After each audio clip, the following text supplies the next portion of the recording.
Hai, welcome to Toy Talk of Youth. Yeay. Kalian kangen gak sih kayak masa-masa SMA? Apalagi kan baru-baru kuliah ini kayak merasakan perbedaan-perbedaan yang signifikan, bukan? Ya benar banget ya. Oke. Kita mau menjelajah masa-masa SMA dan juga masa-masa kuliah gitu. Kalau boleh tahu nih pas kalian SMA gitu, kalian lebih anak yang lebih ke rajin belajar atau lebih aktif ke organisasi sih? Kalau aku sih Kak, aktifnya sih kalau dibilang belajar ya jarang ya. Cuma kalau organisasi lebih sering organisasi. Soalnya di waktu SMA mengikuti organisasi dalam sekolah itu ada 5 lebih, sama juga di luar sekolah itu ada antara 3-an. Apa aja tuh kira-kira tuh? Kalau di sekolah itu OSIS. Terus ada Pusat Informasi Konseling Remaja itu PIKR. Terus ada koperasi.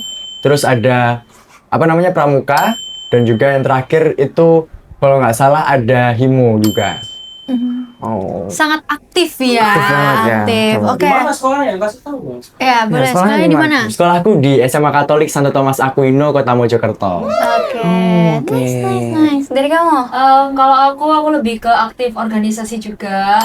Kebetulan aku dari SMK Sin Louis. Jadi ya namanya SMK biasanya lebih banyak kayak aktivitasnya daripada teorinya. Jadi emang pada dasarnya suka aktif, makanya di organisasi juga cukup aktif. Gitu. Wow, berarti rata-rata banyak yang lebih aktif gitu ya. Oke.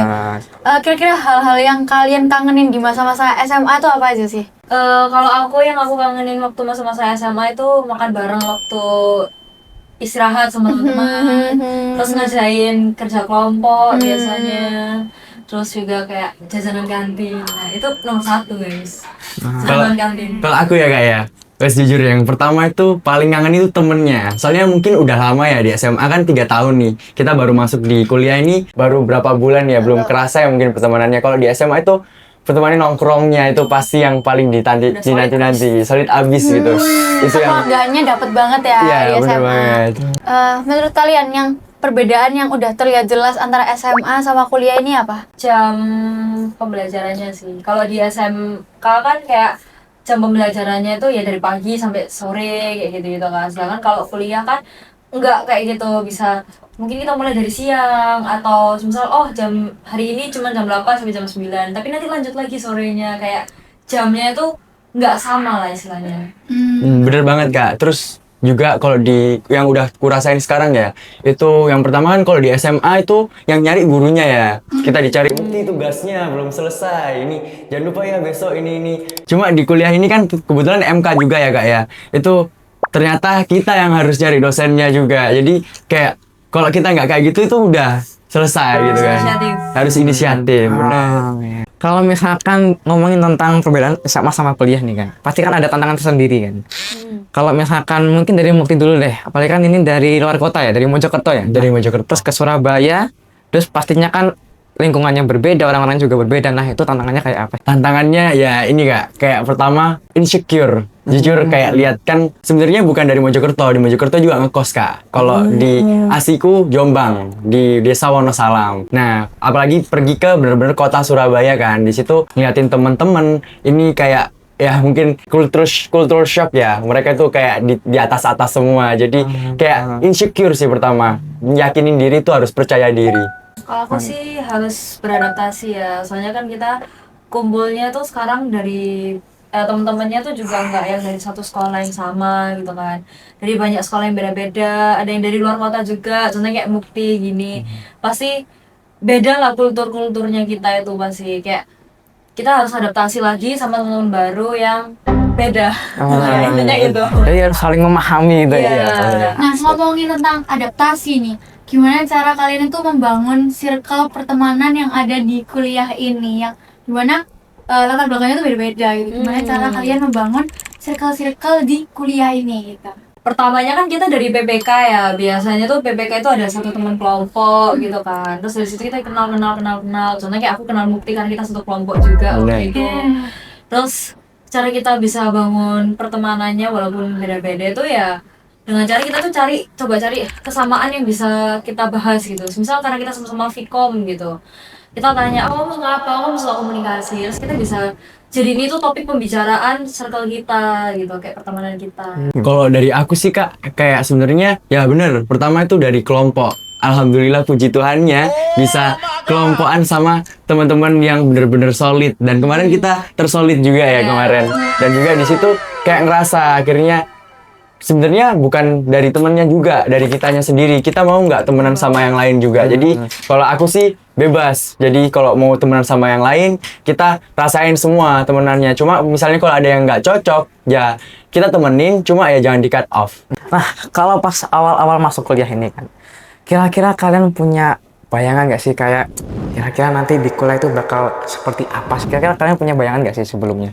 Kalau aku sih Kak masih ya itu dulu kan pernah mau sebenarnya nggak pengen kuliah kan. Cuma sekarang akhirnya puji Tuhan udah kuliah. Cuma pas kuliah ini belum punya gambaran sih. Gambarannya yang pertama itu karena dengerin ceritanya kating-kating yang udah kuliah, katanya pertemanannya buruk lah, apalah. Terus katanya dunia kuliah itu bener-bener baru kalian start dunia nyata gitu. Itu bener sebenarnya nakutin diri sendiri sih, kayak nakut-nakutin. Cuma dari situ aku tetap megang prinsip kayak tujuan awalku apa. Kan aku mau masuk ilmu komunikasi ini udah punya bayangan mau jadi news anchor nanti di televisi, di media. Kalau aku tuh asalnya dari jurusan DKV waktu di SMK. Jadi waktu masuk sini tuh emang aku merasa Ilkom itu nggak jauh beda lah dari apa yang aku belajar waktu di DKV. Ya kayak editing video, foto, terus kayak desain, terus sosmed, kayak gitu-gitu. Jadi aku juga udah ada gambaran. Sebenarnya tujuanku masuk Ilkom ini biar aku bisa join kayak agensi kayak gitu-gitu. Aku pengen tahu nih, kalian kan semua berkegiatan ya kan sambil kuliah juga. Nah, aku penasaran, kalian kok bisa maksudnya memilih untuk berkegiatan sambil kuliah? Mungkin atau ada alasan atau mungkin ada motivasi mungkin itu dari Mukti mungkin. Dari aku dulu ya. Tentunya kan kemarin waktu pertama PPK itu ada kata-kata yang menarik nih Kak. Aku ambil quotes-nya. Apa tuh? Itu kalau jadi mahasiswa jangan jadi kura-kura atau jangan jadi kupu-kupu. Kuliah pulang, tapi jadilah kura-kura. Kuliah rapat. Memang sih nyatanya kita pastinya sibuk ya Kak ya. Pasti capek, cuma yakinlah dengan adanya itu kita itu bisa lebih berkembang lagi. Jadi jangan hanya fokus dari capeknya lah atau sibuknya lah. Cuma aku lihat ya dari sudut pandang yang berbeda. Aku lihatnya dari satu, kita dapat relasi, tentunya kita dapat skill-skill baru. Tentunya dari situ membuat aku termotivasi nih Kak untuk lebih banyak dan ngikutin kegiatan-kegiatan yang ada di Vkom ini. Oke. Kalau aku setuju sih sama yang Bang Mukti. Kayak menurutku kenapa kita juga perlu ada aktivitas di luar, nggak cuma kuliah doang. Itu yang pertama menurutku kita bisa nikmatin momen sekarang gitu. Kayak waktu tua bisa jadi kita nggak bisa seaktif sekarang. Jadi mumpung masih muda, kita harus aktif. Terus juga nambah relasi. Kita nggak tahu yang kita temuin ini bakal jadi apa ke depannya. Siapa tahu bisa malah bisa berguna buat kita juga kayak gitu. Terus juga nambah soft skill kita, hard skill kita. Menurutku kayak ya penting banget lah kalau harus beraktivitas di luar. Berarti kalian milih kura-kura ya? Iya, ini pastinya kan. Biar aktif Kura-kura. gitu ya. Iya. Nah, aku mau tanya gini, gimana cara kalian membagi waktu antara prioritas kuliah dan juga rapat-rapat lainnya?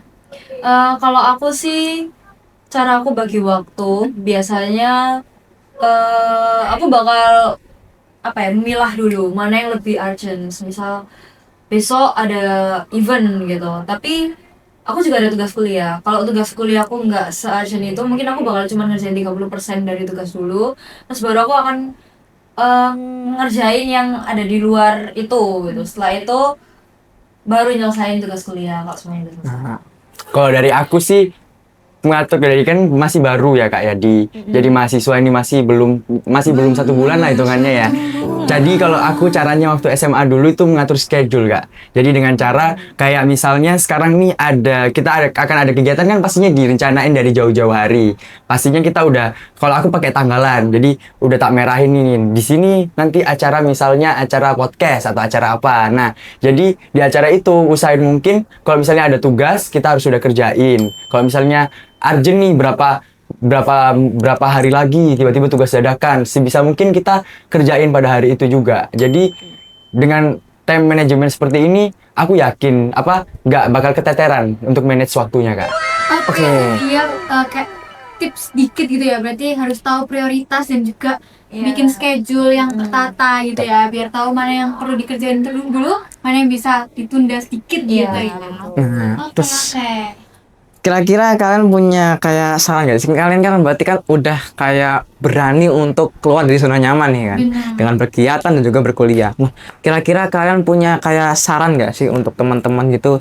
Gimana sih biar kayak mereka tuh bisa berani mencoba gitu loh untuk kuliah sambil kegiatan kira-kira. Mungkin dari Mukti dulu ya. Kalau dari aku ya, untuk saran buat teman-teman nih, jangan takut teman-teman. Kalau kalian takut, kalian yang rugi. Orang kita kan tujuannya berkuliah ini di sini untuk berkembang, untuk tujuan kita di akhir. Kalau kalian cuma ya hanya menutup-nutupi diri dan tidak berkembangkan diri atau kayak gitu ya Kak ya, takut berkegiatan, keluar dari zona nyaman memang susah. Cuma percayalah teman-teman, apapun yang kalian usahakan tidak akan mengkhianati hasil.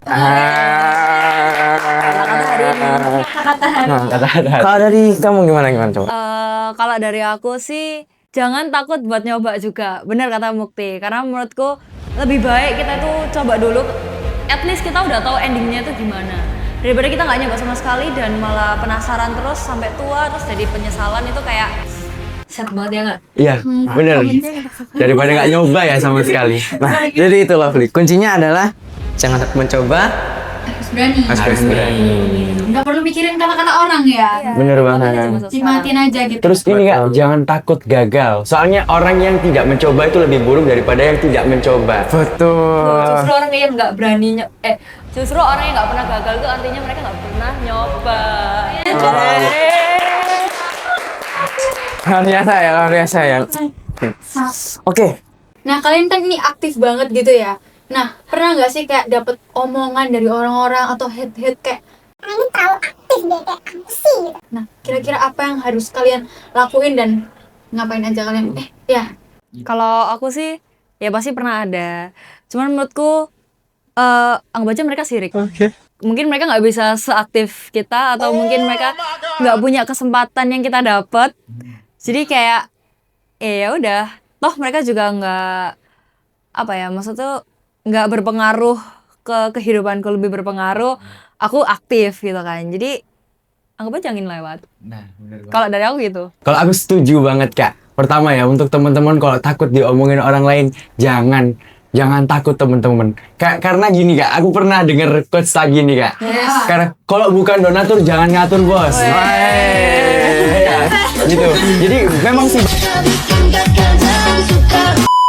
bener kan, aku awal ikut ya tiba-tiba nanya, bener-bener nggak tahu kan, daripada aku pendam sampai tua katanya Feby tadi. Jadi daripada kayak gitu kan aku tanya aja, aktif aja, karena menurutku kalau lebih aktif itu kita bisa lebih berkembang lagi. Kayak gitu pasti kata-kata mereka yang caper lah inilah apalah kan bis kayak gitulah. Cuma wes tak biarin angin lewat, biarin mereka cuma iri, mereka nggak bisa kayak gini, kayak gitu. Oke. Jadi gitu teman-teman. Jadi jangan takut walaupun banyak nge-hate ya, bener kan ya? Benar. Karena betul banget. Karena orang-orang itu pasti kemanapun kita berada, pasti itu ada bayang-bayangan yang ikuti. Jadi jangan takut buat gak disukain orang. Betul. Kalau kita diomongin berarti kita top trending. Betul. Terlalu penting buat dibahas terus-menerus gitu. Nah, bener kan? Yuk aja berjalan. Oke, pesan dan kesan buat nih yang lagi nonton yang mungkin masih mau kuliah gitu. Kalian punya pesan dan pesan? Oke, buat teman-teman yang lagi SMA sekarang, jangan takut ya teman-teman. Kalau misalnya kalian mau mencoba itu harus tetap coba aja, jangan takut gagal. Karena ya seperti tadi yang sudah aku bilang ya Kak ya. Terus jangan lupa masuk di UKWMS teman-teman. Soalnya bener di sini aku dulu kan bener-bener nggak punya kesempatan ya kak ya. Cuma puji Tuhan dapat beasiswa dan di sini aku bener-bener rasain kayak aku lebih berkembang lagi kayak gitu. Kalau dari aku ya jangan takut untuk nyoba hal-hal baru, terus juga banyak-banyak belajar. Jangan lupa masuk Vkom UKWMS juga biar kayak Mukti, Kayak Vicky juga nih sama kayak kakak-kakaknya. Iya, kayak mereka. Biar kayak kita semua yang ada di Vkom ini. Iya, case habis. Betul. Jadi jangan takut mencoba dan kesempatan itu bukan ditunggu tapi untuk dicari. Ya. Luar biasa. Itu dia kuncinya. Oke, thank you ya. Thank you sudah datang di acara ini ya. Luar biasa banget. Terima kasih Dan semangat buat menjalani kuliah-kuliah ke depannya.